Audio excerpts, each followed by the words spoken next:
हूं आपके साथ आस्था कौशिक। वक्फ मामले में सुप्रीम कोर्ट का अंतिम आदेश जारी। सरकार को जवाब देने के लिए 7 दिनों का वक्त दिया गया। सरकार के जवाब तक वक्फ संपत्ति की स्थिति नहीं बदलेगी, यह भी सुप्रीम कोर्ट ने स्पष्ट किया। वक्फ से जुड़े ट्रस्ट में कोई भी नियुक्ति नहीं होगी। हम इस मामले में कोई फैसला नहीं ले रहे, यह स्पष्ट किया सुप्रीम कोर्ट ने। केंद्र सरकार को 1 हफ्ते में जवाब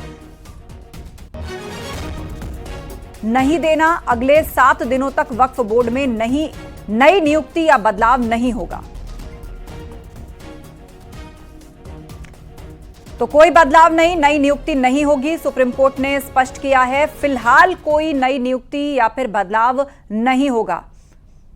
वक्फ मामले में सुप्रीम कोर्ट ने अंतरिम आदेश जारी किया है। सरकार को जवाब देने के लिए 7 दिनों का वक्त दिया गया है और इन 7 दिनों में कहा गया है कि वक्फ संपत्ति की स्थिति नहीं बदलेगी और वक्फ से जुड़े ट्रस्ट में कोई भी नई नियुक्ति नहीं की जाएगी।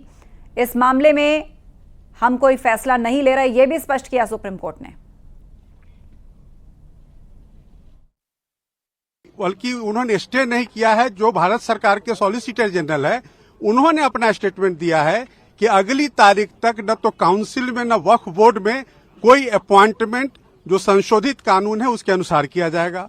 दूसरा बात जो माननीय अदालत ने कहा कि जो वक्फ व यूजर है, जो रजिस्टर्ड हैं और गैजेटेड हैं, उसको गवर्नमेंट डी नोटिफाई नहीं करेगी टिल द नेक्स्ट डेट। तो बड़ी इंपॉर्टेंट बात है कि जो रजिस्टर्ड एंड गैजेटेड हैं वही सिर्फ डी नोटिफाई नहीं होंगे, उसके अलावा संशोधन के हिसाब से सरकार कार्रवाई करने को स्वतंत्र है और जो संशोधित कानून है उस पर किसी भी तरह का अंतरिम आदेश नहीं है।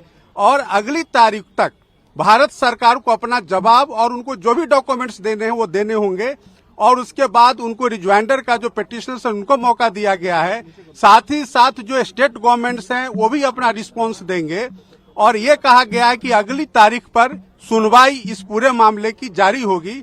तो माननीय सर्वोच्च न्यायालय को जो रेस्पोंडेंट्स यानी कि भारत सरकार ने कहा कि हम डे टू डे सुनवाई के लिए तैयार हैं। आप पूरे मामले को, चूंकि ये पार्लियामेंट का कानून है, पार्लियामेंट के कानून को आप इस तरह से स्टे नहीं कर सकते हैं और माननीय सर्वोच्च न्यायालय ने सॉलिसिटर जनरल ऑफ इंडिया के बात को माना है और उन्होंने संशोधन को स्टे नहीं किया है।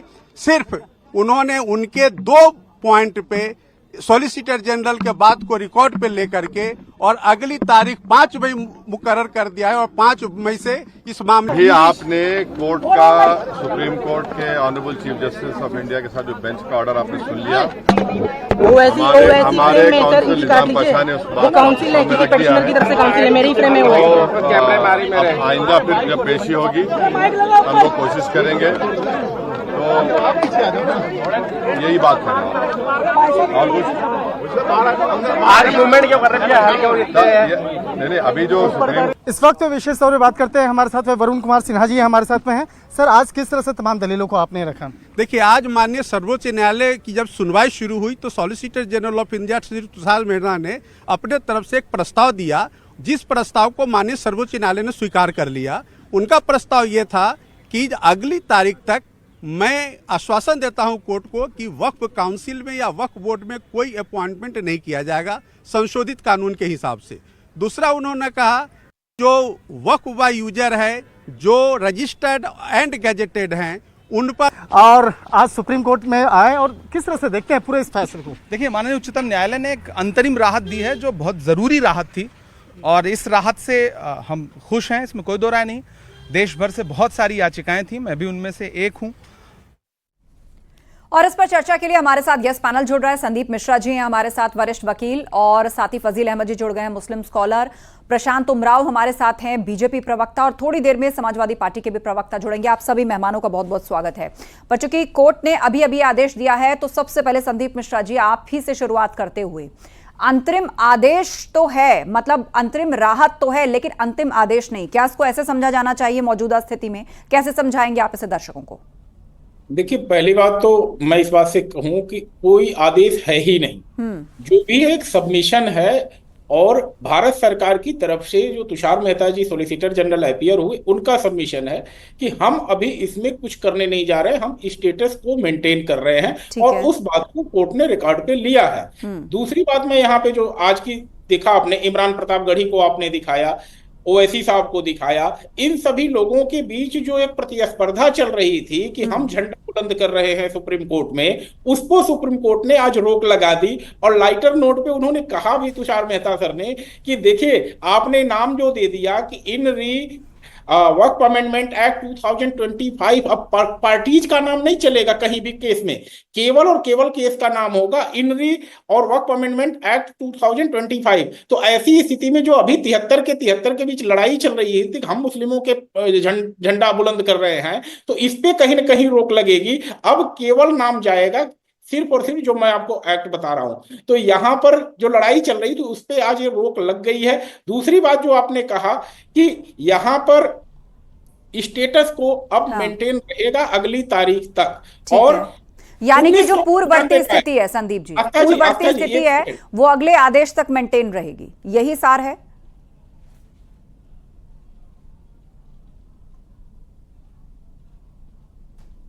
आप तक आवाज पहुंच रही संदीप जी मेरी? जी जी बिल्कुल। हाँ। बस तो स्थिति मेंटेन रहेगी। आस्था जी, मैं एक बात और आपको बता दूं, 1995 के एक्ट पे भी सुनवाई चल रही है और उसमें भी रिप्लाई देने के लिए कहा गया है। तो अभी जवाब देने की जिम्मेदारी जो है केवल और केवल केंद्र सरकार पे नहीं है। जो लोग पक्षकार 1995 के एक्ट में हैं उन्हें भी जवाब दाखिल करना है, और अब देखना है कौन अपने 7 दिन की समय सीमा के अंदर जवाब दाखिल कर पाता है। चलिए ठीक है, मैं फिर लौटूंगी आपके पास। फजिल अहमद जी हमारे साथ है, मुस्लिम स्कॉलर। फजिल जी, आप तक अगर मेरी आवाज पहुंच रही है तो फिलहाल हमारे साथ वरिष्ठ वकील जुड़े हुए हैं, संदीप मिश्रा जी, और भी हम लोगों की बातें सुना रहे हैं।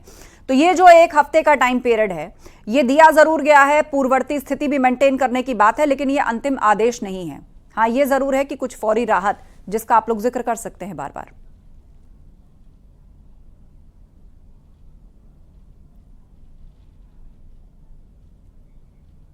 तो लग रहा है फिलहाल उन तक कुछ टेक्निकल दिक्कत है। हमारे साथ प्रशांत उमराव जी है, बीजेपी प्रवक्ता। प्रशांत उमराव जी, 70 से ज्यादा याचिकाएं पड़ी हैं वक्फ संशोधन बिल के खिलाफ। तो सुप्रीम कोर्ट ने कहा भी था कि पूरा ये जो 100, 120, 122 पन्ने जो है उनको पढ़ना पॉसिबल नहीं है, तो इसलिए कुछ 5 पॉइंट्स आप लोग आपसी सहमति से एतराज वाले लेकर आए जिस पर सुनवाई है। तो लेकिन फिलहाल जो पूर्ववर्ती स्थिति यानी कि नई नियुक्ति ना होना अगले आदेश तक, ये सारी बातें जो कही है, वक्फ बोर्ड में कोई बदलाव ना हो, नए संशोधन के तहत कॉमन मुद्दों पर सहमति बनाए, तो ये जो तमाम बातें हैं, इसे फिलहाल एक फौरी राहत के तौर पर जरूर देखा जा रहा है, लेकिन मामले में सरकार को भी 7 दिनों का वक्त मिला है अपना पक्ष और अपने तथ्य पेश करने का। देखिए, जो बात ये लोग कह रहे हैं कि जब सरकार ने खुद, तुषार मेहता ने अपने सारी चीजों को वापस ले लिया, हाँ। तो अदालत को आदेश करने की जरूरत ही नहीं पड़ी। जो डिमांड हमारी थी वो खुद तुषार मेहता मान गए। फिर अदालत को अंतरिम आदेश, उसी को उन्होंने आदेश बना दिया, उसको रिकॉर्ड पे ले लिया। तो जब ये और बात स्टे की है, तो जब तक टिल डेट तक, जब तक कि कोई नया आदेश नहीं होता, तब तो स्टे रहेगा ही। कोई क्या सरकार किसी भी को नियुक्त कर सकती है या कोई प्रॉपर्टी को डीनोटिफाइड कर सकती है? जब नहीं कर सकती तो वही तो डिमांड थी हमारी, नेक्स्ट आदेश तक। हाँ। वही तो हमारी डिमांड थी। अब ये लोग अपनी, ऐसा लग रहा है जैसे इसको अपनी इज्जत की बात बना करके और गलत तरीके से प्रस्तुत कर रहे हैं, ताकि मैसेज जाए देश के अंदर कि सरकार जो है झुकी नहीं, चाहे इस तरह की कोई बात। ये कोई नाक की लड़ाई थोड़ी है, ये संविधान बचाने की लड़ाई है। हमें देखिए, आज जो माननीय सर्वोच्च न्यायालय का जो फिलहाल फैसला है, हमें खुशी है कि माननीय सर्वोच्च न्यायालय ने फिलहाल जो अपॉइंटमेंट है उस पर अभी स्टे कर दिया है, और जो वक्फ प्रॉपर्टीज़ हैं, चाहे वो वक्फ बाई यूज़र हों या अनरजिस्टर्ड हों, अभी उस पर फिलहाल किसी प्रकार की कोई उसके अंदर चेंज बदलाव नहीं होगा। तो और हम उम्मीद करते हैं जो 1 हफ्ते का समय सरकार ने मांगा है, उसके बाद में फिर 5 दिन का समय हम लोगों को भी दिया जाएगा जवाब देने के लिए। तो इंशाल्लाह उम्मीद है कि जो माननीय सर्वोच्च न्यायालय का आगे को भी फैसला आएगा, वो तमाम जनता के हित को देखते हुए, कि इस चीज़ में कि किसी प्रकार से हमारे संवैधानिक अधिकारों का जो उल्लंघन, जो हमारे अधिकार छीनने का एक तरह प्रयास था, उसको रोक लगाते हुए हमारे हक में फैसला आएगा। और फिलहाल जो सबसे अहम पॉइंट थे, उन 2 उस पर फिलहाल माननीय सर्वोच्च न्यायालय ने स्टे कर दिया। हम इसके लिए मुबारकबाद देते हैं और शुक्रिया अदा करते हैं माननीय सर्वोच्च न्यायालय का। सरकारी अधिकारी की को लेकर भी एक वो था, उसमें तो कुछ नहीं। देखिए, अभी फिलहाल तो सुनवाई जो होगी, अभी आगे 1 हफ्ते बाद में और सारी चीज़ें उसमें आएंगी, लेकिन फिलहाल जो 2 हैं, वक्फ बोर्ड का और काउंसिल के लेकर के जो अपॉइंटमेंट का है, उसको रोक दिया है। और जहाँ तक मेरी जानकारी में जो मुझे मालूम हुआ है अपने वकील साहब के माध्यम से, और उसमें के जो वक्फ प्रॉपर्टी हैं, और सीधे अब रुक करते हैं हमारे सहयोगी शंकर आनंद हमारे साथ लगातार सुप्रीम कोर्ट से लाइव हैं। शंकर, आपसे जानना चाहेंगे कि यहां पर जो खिलाफ याचिकाएं पड़ी थी उनसे जुड़े जो चेहरे हैं वो इस बात को लेकर कोर्ट का धन्यवाद कर रहे हैं कि जो ऐतराज वाले बिंदु थे इस पर फिलहाल एक स्टे उनको मिला है सरकार के अगले जवाब तक। तो अब सरकार को भी मजबूत दलीलें पेश करनी होंगी, तथ्य पेश करने होंगे, अपना पक्ष मजबूती से रखना होगा। निश्चित तौर पे देखिए, जिस तरह से आज केंद्र सरकार की तरफ से तुषार मेहता तमाम पक्ष को रख रहे थे, लेकिन उन्होंने 1 सप्ताह का वक्त मांगा और 1 सप्ताह का वक्त उन्हें मिल भी गया। 1 सप्ताह के बाद उन्हें फिर से उन तमाम एक कहा जा सकता है कि मजबूती से अपने तमाम जवाब को सुप्रीम कोर्ट के सामने रखने होंगे। हालांकि आज मुस्लिम संगठनों से जुड़े हुए कई याचिकाकर्ता आज बेहद राहत भरी आज सांस लेते हुए नजर आए। चाहे बात करें सांसद ओवैसी की बात करें या अभी थोड़ी देर पहले सांसद प्रतापगढ़ी जो है इमरान प्रतापगढ़ी, वो भी आज उनसे भी मेरी बातचीत हो रही थी। उनका कहना था कि ये जिस तरह से उन तमाम मसलों को संसद में उठाते रहे और कहीं ना कहीं इस कोर्ट के द्वारा आज शुरुआती तौर पर थोड़ी सी राहत जरूर मिली है और उनका एक कहना था कि आने वाले दिनों में उन्हें और भी राहत मिल सकती है। खास तौर पर जिस तरह से सुप्रीम कोर्ट का आज एक जो आज निर्देश दिया गया है कि वक्फ बोर्ड की बात हो या वक्फ परिषद की बात करो, उसमें कोई नई नियुक्ति नहीं होगी। नई नियुक्ति का मतलब सीधे तौर पर है कि गैर मुस्लिम कोई भी शख्स जो होगा उसकी नियुक्ति नहीं होगी या कोई भी नियुक्ति अभी नहीं करना है। तो एक तरह से कहा जा सकता है 1 सप्ताह का वक्त जरूर मिला है। 1 सप्ताह के बाद इस मामले पर केंद्र सरकार के द्वारा जो एक इस मामले पर जवाब जो है वो दाखिल करना होगा और अगली जो तारीख होगी, इस अगली तारीख के लिए जो समय मुकर्रर किया गया है उस वक्त में भी हालांकि जो कई जो याचिकाकर्ताओं की तरफ से वो तमाम दलीलों को कोर्ट के सामने रखा जाएगा और कहा जा सकता है कि वक्फ से जुड़ा जो मसला है, वक्फ संशोधन कानून जो है, इस मसले पर आज भारत सरकार के जो वकील हैं तुषार मेहता, उन्होंने कहा इस बात को कि देखिए ये मसला जो है छोटा मसला नहीं है, इसका असर पूरे देश पे पड़ने वाला है। तो लिहाजा इस मामले पर उन्हें थोड़ा सा वक्त दिया जाए और इस मामले पर अगली तारीख पर जब वो इस मामले में जवाब दाखिल करेंगे तो एक कहा जा सकता है कि उस दिन में देखना लाजमी होगा कि किस तरह से उन तमाम पक्ष को कोर्ट के सामने रखा जाए। और आज की जो कहा जा सकता है, आज हालांकि बहुत ज़्यादा दलीलें आज नहीं दी गई, लेकिन मुख्य जो दलीलें हैं वो कल कोर्ट में हो चुकी थी। और 3 जो प्रमुख मसले थे, 3 जो प्रमुख है, उत्तराधिकार का मसला। उत्तराधिकार का मसला है कि जैसे अगर किसी मुस्लिम परिवार में अगर कोई उत्तराधिकार नहीं है और महिला होती थी तो उसकी प्रॉपर्टी जो है अधिकतर ऐसा देखने को मिलता था कि वक्फ के पास चली जाती थी या वक्फ को दे दिया जाता था। तो अब जिस तरह से इस नए कानून का ये प्रावधान है कि उस महिला को भी अधिकार मिल रहेगा और उस महिलाओं के साथ साथ कई ऐसे जो एक कहा जा सकता है नीचे तबके के जो मुसलमान हैं उनको बहुत ज़्यादा फायदा मिलने वाला है। तो इस तरह की दलीलें भी कोर्ट के सामने रखी गई और केंद्र सरकार के द्वारा जो ये बताया गया। बिल्कुल, और वक्फ कानून पर जो अगली सुनवाई है वो 5 मई को की जाएगी। इस बीच प्रशांत उमराव जी हमारे साथ हैं, बीजेपी प्रवक्ता, फखरुल हसन जी भी जुड़ गए, सपा प्रवक्ता। प्रशांत जी, 1 हफ्ते का समय मिला है, तो ऐसे में सरकार को भी अपने फैक्ट्स, अपनी दलीलें रखनी होंगी, लेकिन तब तक ये जो फौरी राहत मिली है उससे काफी ऑप्टिमिस्टिक है वो याचिकाकर्ता जो संशोधन का विरोध कर रहे हैं।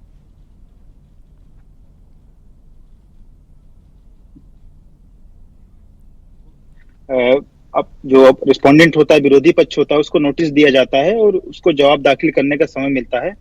और अगर जो फिर याचिकाकर्ता जो है उसको रिजॉइंडर का समय मिलता है, यानी कि जवाब का जवाब। तो यही प्रोसीजर सुप्रीम कोर्ट ने अप्लाई किया। 7 दिन का समय यूनियन ऑफ इंडिया को दिया है। उसके बाद जो याचिकाकर्ता है उसके बाद 7 दिन के बाद 5 दिन का और समय दिया है ताकि वो अपना यहाँ पे जवाब दाखिल कर सके, क्योंकि सुप्रीम कोर्ट में सारी चीजें जो है लिखित डॉक्यूमेंट में होती हैं, ओरल में कुछ नहीं माना जाता है। तो आज का भी जो ऑर्डर होगा, एक बार जब लिखित में जब तक ना आ जाए, शाम तक 3-4 घंटे में अपलोड हो जाएगा सुप्रीम कोर्ट की वेबसाइट में, तब तक क्या कहा है उसको क्लियर नहीं कहा जा सकता। लेकिन इसमें कोई राहत वाली या कोई स्टे वाली बात, ऐसा कोई वर्ड सुप्रीम कोर्ट मानी जो है सीजेआई साहब ने ऐसा कोई यूज नहीं किया है। अभी जो वर्तमान स्थिति वही रहेगी, कहीं किसी कोई राहत वाली बात नहीं। सिंपल नोटिस है, रिप्लाई फाइल करने का समय मिलेगा, रिजॉइंडर होगा, डिटेल आर्गुमेंट होगा, क्योंकि 1995 वाला भी एक्ट अंडर चैलेंज है सुप्रीम कोर्ट में। बहुत सारे लोगों ने याचिकाकर्ताओं ने कर रखा है, उसकी भी सुनवाई चली। जब डिटेल सुनवाई होगी उसके बाद ही जो निर्णय आएगा। और निश्चित तौर पर ये सामान्य बात होती है कि जब हियरिंग जो पेंडिंग होती है तो कोई अपॉइंटमेंट नहीं होता है। तो एसजी साहब ने बोला कि हाँ कोई हम अपॉइंटमेंट नहीं करेंगे, उसको माननीय न्यायालय ने मान लिया। यानी आप कह रहे हैं कि ये सब कुछ प्रक्रिया के तहत हो रहा है, किसी को ये नहीं लगना चाहिए कि वो लोग जीत की ओर अग्रसर हैं या उस तरह का ऑप्टिमिज्म नहीं आना चाहिए। फखरुल हसन जी,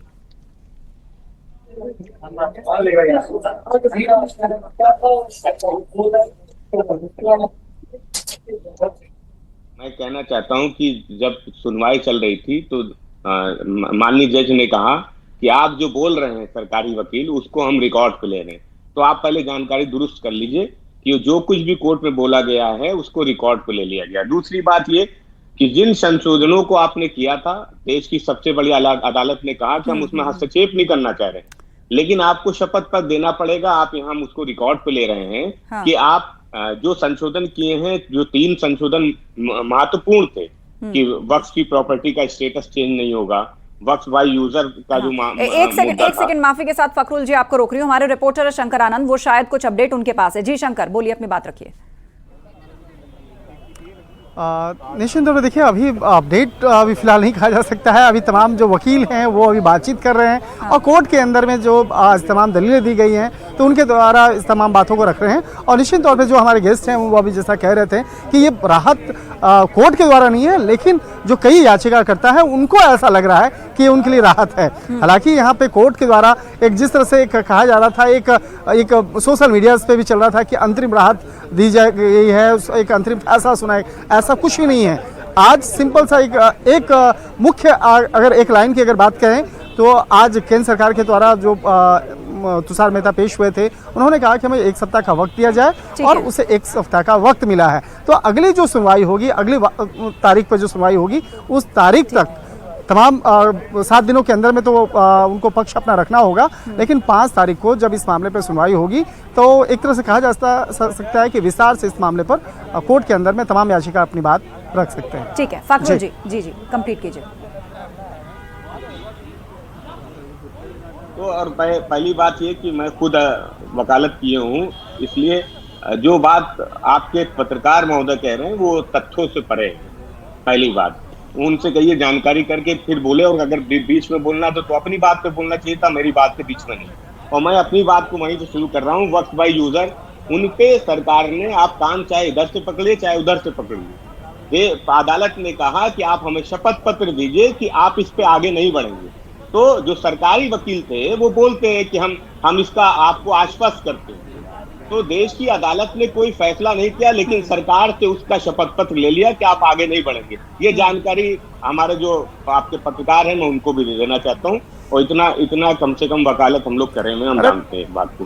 तो जो रिकॉर्ड पे बातें हैं, जो रिकॉर्ड पे ली गई हैं, वो सारी बातें जो कोर्ट में बोली गई, वो सारी की सारी बातें रिकॉर्ड पे ले ली गई, एक बात। और दूसरी बात देखिए, संसद में जो कानून बनता है वो देश की न्यायपालिका सीधा हस्तक्षेप नहीं करना चाहती, ये बात देश की अदालत ने कही। और देश की अदालत ने इसलिए कहा सरकार से कि आप उस पे शपथ पत्र दीजिए कि आप इस पे आगे नहीं बढ़ेंगे। हम नहीं चाहते कि कोई अंतरिम आदेश हम पास करें, लेकिन जिन पे आपत्ति है उन आपत्तियों पे सरकार पे शपथ पत्र ले लिया। इसलिए 3 जो महत्वपूर्ण पॉइंट थे उन पे शपथ पत्र, उस पे आश्वासन सरकार द्वारा दिया गया है। तो समाजवादी पार्टी समझती है कि ये एक अच्छा कदम है, एक सकारात्मक कदम है, जिसपे देश की अदालत आगे बढ़ी है और संसद में कानून बनते हैं, उसकी वैधता की उसको परखने का काम देश की अदालत करती है। देश की अदालत अपना काम कर रही है। फाजिल अहमद जी,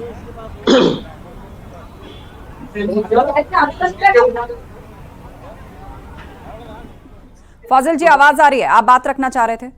आस्था जी, मेरी आवाज आ रही है आपको? जी जी बोलिए। देखिए, मैं सुप्रीम कोर्ट के अंदर मौजूद। लगता है सिग्नल ब्रेक हो रहा है, हम फिर आपके पास लौटेंगे। संदीप मिश्रा जी, आप बात सुन रहे थे, यहाँ पर विपक्षी दल है समाजवादी पार्टी, और वो भी अदालत की प्रक्रिया से ही जुड़ी हुई कुछ फैक्ट्स और कुछ दलीलें रख रहे हैं। देखिए, गुमराह करना बहुत आसान होता है, लेकिन आज की प्रोसीडिंग की हम आज की ही ना लेंगे।